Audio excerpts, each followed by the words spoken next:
GS2 can be divided into two segments: polity, governance, and social justice on the one hand, international relations on the other.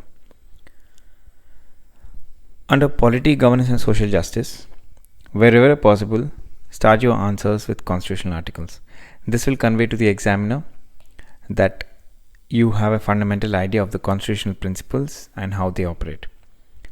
Second, when a question relates to a debatable topic, do mention both sides of the argument before taking a stand. For example, take this question: simultaneous elections to the Lok Sabha and State Assembly will limit the amount of time and money spent in electioneering, but it will reduce the government accountability. Discuss. For such a question, always talk about both sides of the argument and only in the conclusion take a particular stand of whether you agree or disagree with the statement. Quote data, statistics, and relevant authentic reports to strengthen your points in GS2 answers. Especially for governance and social justice topics, you should be thorough with data on IMR, MMR, malnutrition, out-of-pocket expenditure, and also basic findings of important reports such as ICER, etc., and quote them extensively in your answers. They add support to your arguments. Next, Supreme Court judgments are another important aspect that you need to incorporate in your answers. Make a list of important Supreme Court judgments from history and in recent times, and whenever a relevant topic comes, try to add a Supreme Court judgment on that particular aspect, which can add value to your argument.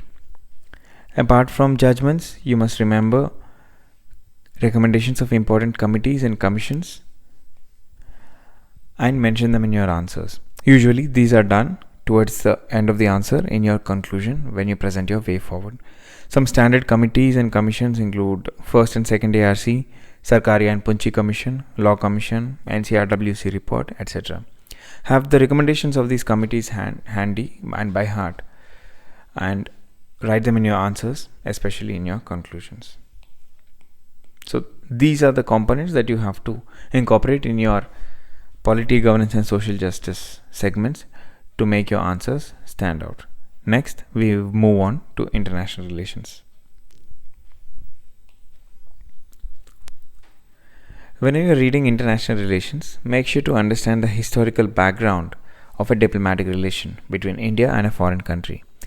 You should be aware of the historical treaties, important protocols, and other conventions that India is signatory to. This historical backdrop helps in tackling questions holistically. Some broad categories can be. Also, make your answers multidimensional by adding every aspect of the diplomatic relationship. Some broad categories can be technological, economic, global fora, strategic and defense, educational and cultural exchange, etc. Also, you must be specific in your answer by mentioning the actual names when you are talking about certain areas such as defense equipment.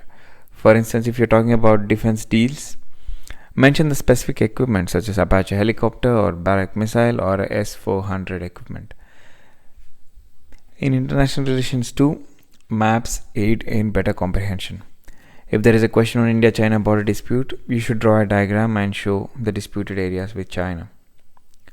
Similarly, for a question talking about India's strategic investments abroad, if you mention Chabahar port, draw a map and depict its strategic significance for us. Now, these are the broad guidelines for answer writing in GS2. Let us understand these principles through an example.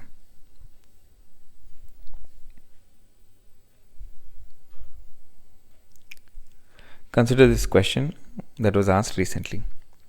Initially, civil service in India were designed to achieve the goals of neutrality and effectiveness, which seems to be lacking in the present context. Do you agree with the view that drastic reforms are required in civil services? Comment. Now, first thing you have to do is break the question into parts. One is this first part, which says civil services and how goals of neutrality and effectiveness were ensured. Second, it is asking us for a view. Do you agree with the view? So, this has both pros and cons in the main body. And finally, in the conclusion, you present a way forward. So you start your introduction with Article 312 of the Constitution, how it establishes civil services. And you discuss how neutrality and effectiveness are ensured through instruments such as Article 315, 311 subsection 1 and 311 subsection 2.